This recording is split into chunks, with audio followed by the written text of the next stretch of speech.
You will win the war, not the battle. You don't never need to win another battle. Win the war. What's the war? My son's getting married. What's the war? Have enough money for create jobs for my kids. That's the war. What they do with the money, that's their battle. That's not my battle no more. You spend it wisely, that's on you. You blow it, that's on you. Take care of my wife, get her to California. That's the war. The battle is what the house looked like on the inside. That's not my fight. Whatever you want in there, have it. That's up to you. Just if I can get one room where I can put all my football helmets, all the places I spoke, all the paraphernalia, jerseys, signed jersey, I just need one wall, you can have the rest of the house. Why? Because I'd rather for you to have it the way you want it and have a marriage than to have all the rooms look like I have and be by myself.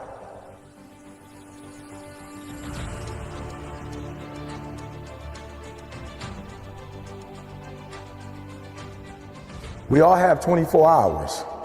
All right, what makes some of us average, makes some of us good, some are great, is not the family you was born into. Right? It has nothing to do with that. It has nothing to do with your socioeconomic status. It has everything to do with how you command your life. So if you have a bad day, which is no such thing of, it doesn't exist. You had a bad moment and you were so immature that you let that moment dictate the rest of your day. Right? And y'all not kids no more. I don't do elementary school. All right? I don't do elementary school because they really, a fifth grader, if I'm talking to a third grader, fourth grader, fifth grader, kindergartner, I don't care what I tell them, they're not at a place of maturity where they can switch their mindset. They're kids, you grown. And some of you are grown, but you're still a child. And you brag about how you're an adult. You're only an adult because of your age. You're not an adult because you command your life. You're an adult because of your age. And that's not what makes adulthood. You're not an adult because you are 18 years old, you're 25, 26. If you still kept catching temper tantrum, you still getting attitudes, that means you're not an adult in that area. That means that particular area controls you, right? You almost got into a car accident over with. Car accident been over with 10 hours ago, you still pissed about it.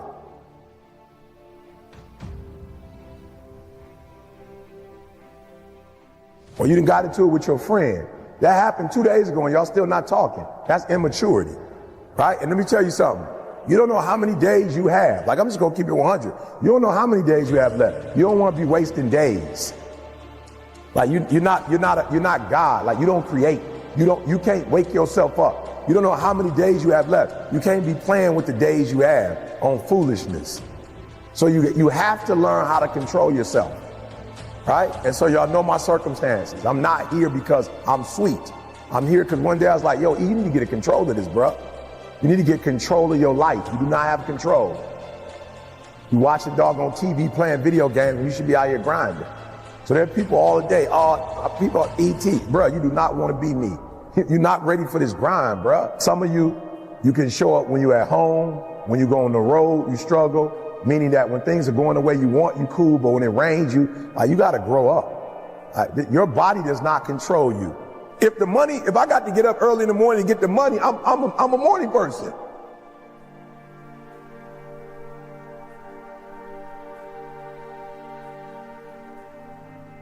If I got to go play somebody in their hometown and they got home court advantage, I'm about to come bring the heat. Like, listen to me, like you got to stop playing. So most of you, what happens is when everything is favorable, you a beast. Make sure you understand what I'm saying. When everything is favorable, meaning like whatever conditions you like, when those conditions are right, you a beast. But when the conditions ain't right, you get smacked in the face. You got to grow up. You got to be a morning person, afternoon person, night person. You got to be at home person, on the road person. You got to be when you feel good person, when you sick person, when you tired person. I took it offensive. My man looked at me, you tired. I'm like, bro, have you lost your mind? I'm about to kill it.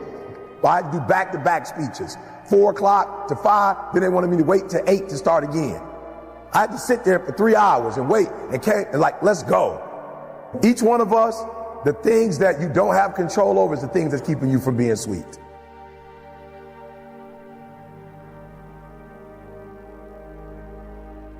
And at what point are you going to fight against that nature in you that you know? So if I was to ask most of you, you already know what your challenge is. You ain't dumb. You know what it is. You just don't fight it. And I'm challenging you to fight it.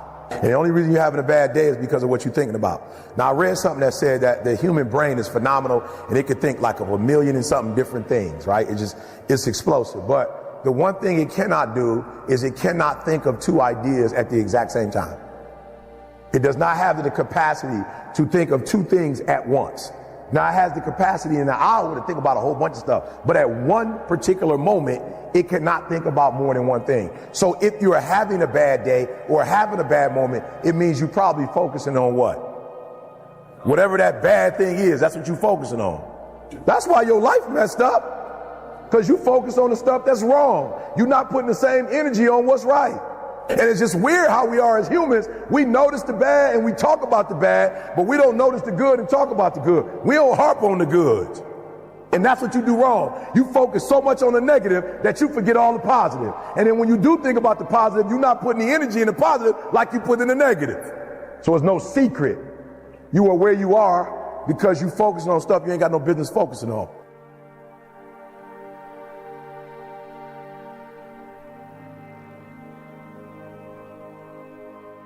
Those of you who know anything about basketball in the United States, there was a guy once named Michael Jordan.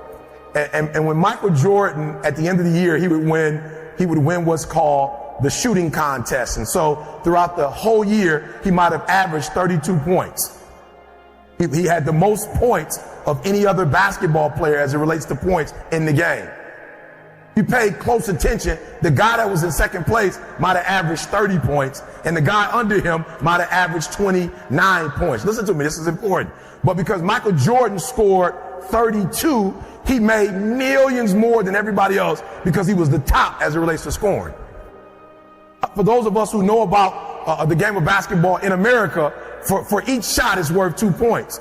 So in actuality, Michael Jordan only scored one more, possibly, and I don't think he did, 2 more baskets a game than the average person, but this guy was a millionaire and made more money than anybody else because of one shot.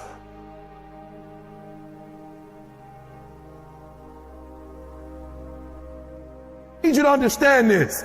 He was known around the world as one of the most popular athletes in the world, has made more money hand over foot than any athlete in the world. Why? Not because he made 10 more shots. Not because he made 5 more shots. The guy only made 1 or 2 more shots a game over the course of his career than everybody else. And he's better, makes more money, lived a better life than everybody because he sacrificed enough to get those 1 or 2 shots. And I'm telling you, you're not where you want to be financially, and it's not going to take 20 shots.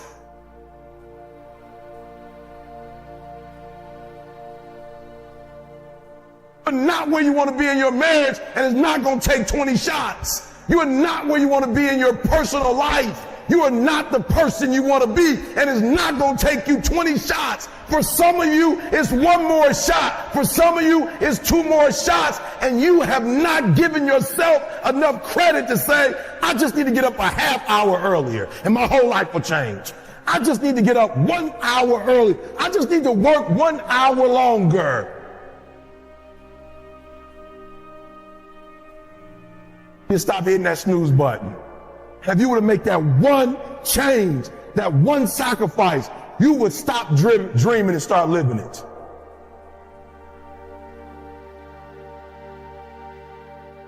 It is literally at the darkest moment, right, when it dawns. You don't really even get to the next level to your darkest moments. One of the things that I think is important is that a lot of you young people, you go in this route and you like, I don't see it. You're not supposed to see it. Like, you're supposed to stay focused on what you focus on. And when you get to where you get to, you'll understand why you were doing this in the first place. It is literally at the darkest moment. So that's why I'm saying stop tripping when it get dark and you running. You're running from your success.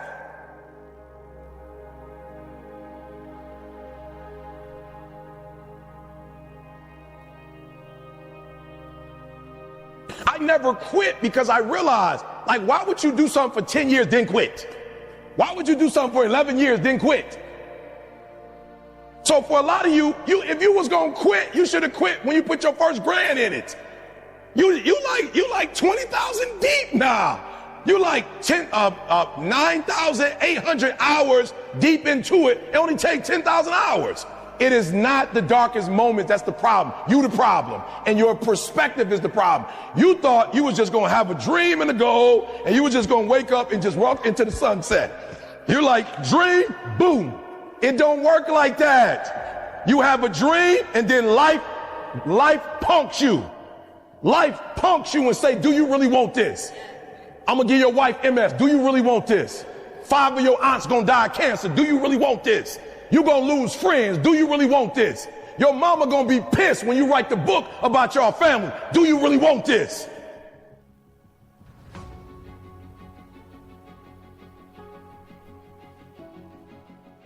Do you really want this? Cousins gonna abandon you. People that you used to be like this with gonna think you bougie and don't want to deal with you. It's a part of it, but I paid too much. If I was gonna quit, I would have quit in the abandoned building when I wanted to commit suicide and take my life. And I don't talk about that because I don't want to give nobody ideas. I should have quit when I heard my voice say, your mama don't want you. Your own daddy don't want you. Take your life.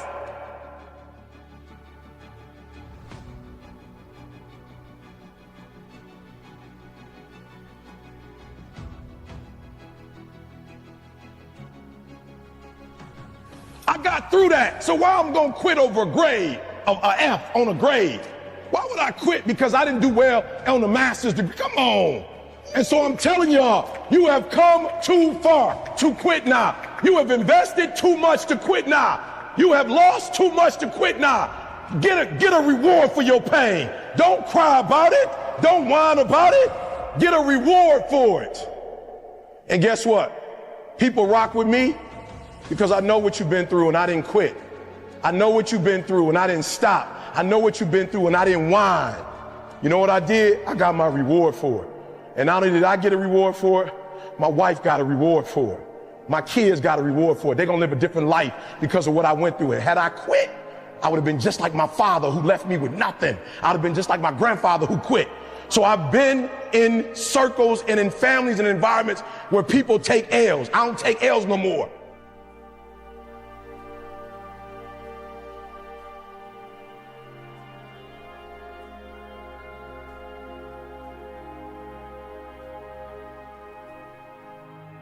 Let me tell you something. You could dream all you want. Kid came to me the other day. He's about 24 years old. He wants to be an animator. Everybody dogging him out. He was like, E.T., maybe my dreams are too big. I said, no such thing. Ain't nothing wrong with your dreams. Your strategy is off, though. Your dreams are great. Keep your big dreams. The people who dog you out is probably people with small dreams. Don't worry about them. You're going to run across a lot of them. You're going to run across a lot of average people who don't think big. Don't let that disturb you. Don't let that distract you. You keep your goals, but I need to know the steps. What steps are you going to take to make that happen? What you going to do on Monday? I don't see that. What you going to do on Tuesday? Like you just showing me your dream. I don't see what you doing on Wednesday. What time you getting up on Saturday? What you doing on the weekend when everybody else chilling? Show me your plan. Don't just show me your dreams. So if we going to win 58, we're going to have some steps to go with that. All doable. I walked in here, bro. Some of y'all too tall to walk in the door. You got what it, you got the athleticism. Now we need to plan. You got to be intentional and deliberate. I don't wear Reebok. Ain't nothing wrong with Reebok. I just don't wear them. I don't know nobody other than the pumps. You know what I'm saying? In the duck. I don't really know a lot of people that wear. I know Nike. I wear Muhammad Ali for a reason. I wear J's for a reason. I ain't trying to be fashionable. Muhammad Ali was the best to do it. And I saw him as a kid. I was born in the 70s. I saw him go to work. I watched MJ do his thing. I don't wear it because I'm fashionable. I wear it because I want to be associated. I want to be around greatness. I know what Nike represents. Serena with him. Kobe was with him. Jordan was with him. You got to be intentional and deliberate.